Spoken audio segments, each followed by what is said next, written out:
Man here with another Final Fantasy trading card deck tech. Today I'm going to be playing the free color Cadets. It's going to be pretty fun build, I guess.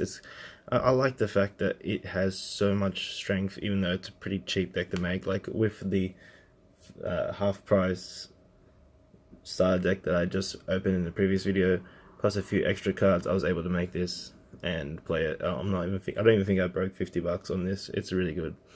It is a really good deck. I almost paid a big chunk on just the sleeves themselves compared to the rest of the cards. The sleeves are worth more than the actual deck, the starter deck, so that's pretty cool. Let's go through the actual cards available to us. I'll just do them one by one. Alright, so we got 3 of the starter aces from the... You can only get this from the starter deck, so you need to buy the starter deck to get these, or you can buy them or trade them, whatever, but they do only arrive from the starter deck, so you need to find a way to get these. They kind of make the deck work. A lot of times you want them in your opening hand so you can do some huge plays, drop a lot of cadets on the field, and then probably start blasting the face. Like, this deck works multiple ways. You can use the cantrips of the cadets, like the extra abilities, how they feed off each other, to do some tricky stuff to get rid of problem cards and then do damage to the face. Or you can even use it kind of like a hasty deck that runs a lot of damage really quickly. So there's different ways you can play it, which is why I like it. I'm definitely going to try playing it in my local tourneys. Hopefully it does well. Alright, we got 2 ace of the other variety. This is not as good as the other ace, but if you want to have an ace that can do something it's not a bad ability. Like, especially cut cards, you can actually get a lot of good cards out of it. So you can get a lot of damage out of it, because you're always going to hit the class 0 cadet, and if you reveal if you reveal 4 class 0 cadets, you're going to do enough damage to destroy any creature in the field. It's a good way of removing problem cards, so it's good to have it. It's not the ace you want, but it's definitely a good ace to have. It allows us to use the ability. Okay, we got free Chink. This card is amazing. It's being used in the red deck, mono red deck as well. It has the ability to do that final piece of damage. It's pretty good. Like, it can remove so much problems, especially if you have the other Chink in hand. The home run swing, it really does so much by giving you brave and allowing you to make someone else block as well. Like, these two abilities, they work so well together. So this way you can get rid of some problem creatures that have problem effects on the field by making them block into a king, for example, and just destroying the face. Speaking of which, let's go into the next card. We've got free king. Now this works so well. You want to have king and ace in your opening hand.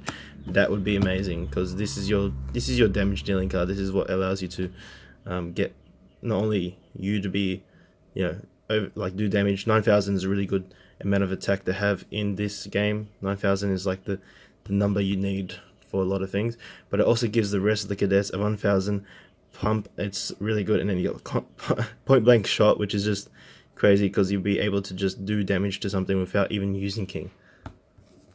Like just ping damage, which is really, really awesome. That way, even if they're trying not to block, you can destroy a creature. 8 is cool. When he enters the field, he does allow you to activate cards you've already used that you've dulled, so this makes it very good for when you want to swing into an opponent and then have cards back up for blocking. I haven't really read the Phantom Rush technique, but 8 cannot be chosen by your opponent's summons or abilities, and next damage does him. That's pretty good. It makes him a very persistent threat, hard to remove. 8's pretty good. Oh yeah, power play. Machina. Okay, Machina is great, because sometimes it can just do that damage you need. So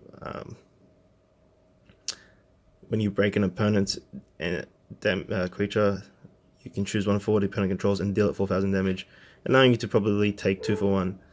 Guardian Blaze is also awesome, because you can do 8,000 damage to one of the forwards the opponent owns, and then do 4,000 to other opponents. This can be a really good card for just board wiping. That's so good. So if someone brings out like a very packed board with small little creatures, you can come in and destroy it. Next up is 9. Yeah, so 9 has a very cool power. Basically, it's able to pump for each cadet you have, and you can legit. It's not just 9; it's any forward you control. So when 9 attacks, you can pump someone else for how many cadets you have in the field. And then that primal roar is really good because you're able to basically swing over the top of someone if they have a great board state, and hopefully get the damage you need to secure a victory. Very good card. Queen. This queen is I think the Opus 3 queen versus the one that came in the deck, starter deck. I think this is the better queen because it's able to get in for a bit of damage. It has the haste. It's got the first strike, and we'll have the first strike since you have so many cadets on the field. Hopefully that's the goal. And yeah, using the other queen to ditch for speed rush, you're able to cannot be blocked until the end of the turn, which is basically going to help you immensely get in that few points of damage you're going to need to secure victory. So a lot of tricks in this deck. We got 7. 7 came from the starter deck, I'm pretty sure. You control bleed blocked. It's pretty good. It's like,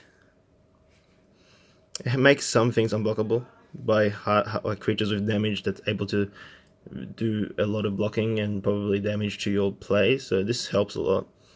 And that snake bite ability that allows you to negate abilities, that's always going to be useful no matter what happens.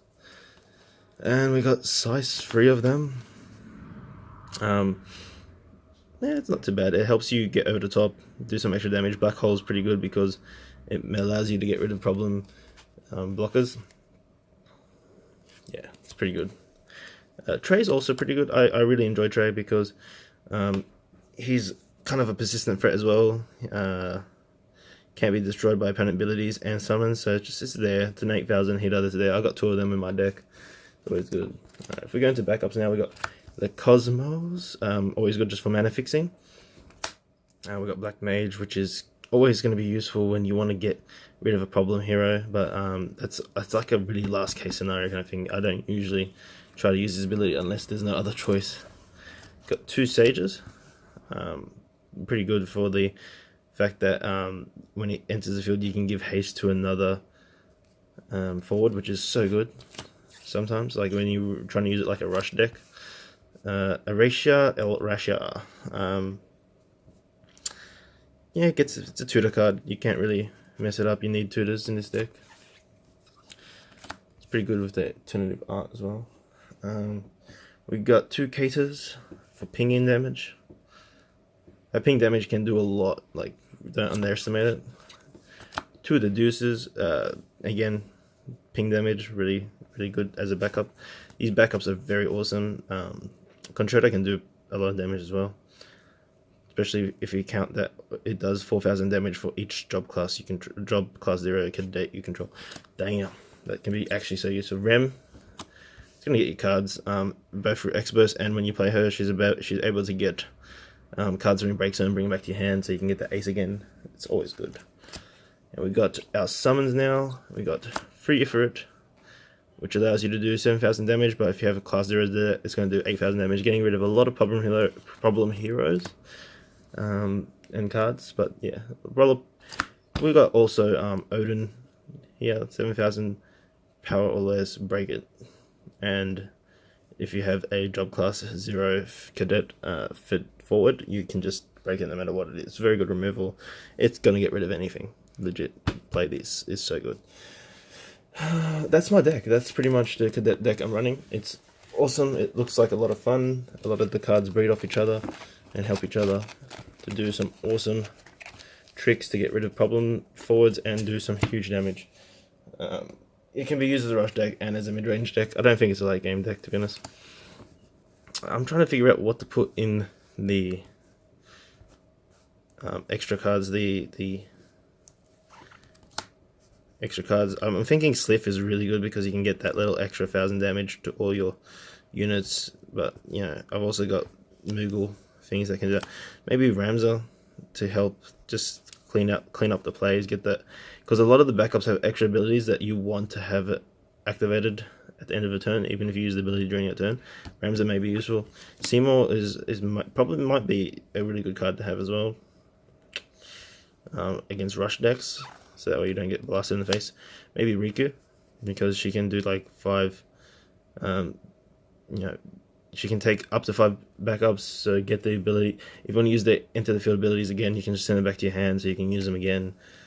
Might use her sometimes, you never know. And then I just feel like having free Yuffie kind of helps get you through.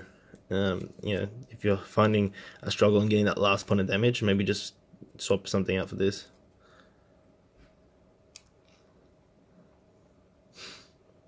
Yeah, I wouldn't mind that.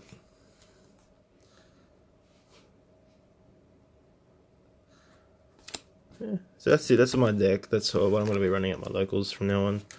Hopefully you guys enjoyed it.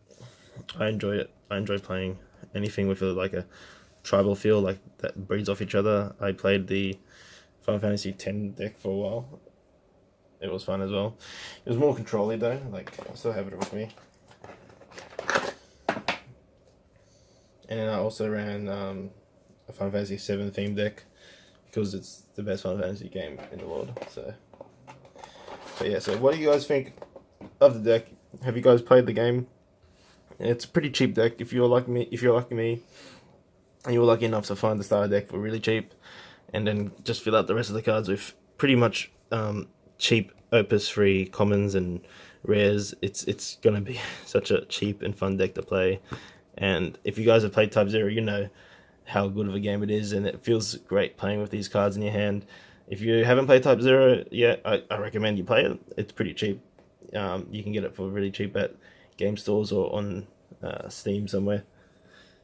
It's a really fun game for the Final Fantasy franchise. The storyline actually is so good. I wouldn't mind if they did another version of it, like a Type 0 2, and it wasn't like proper using the Luminous engine or whatever engine they're using for Final Fantasy 7 and Kingdom Hearts.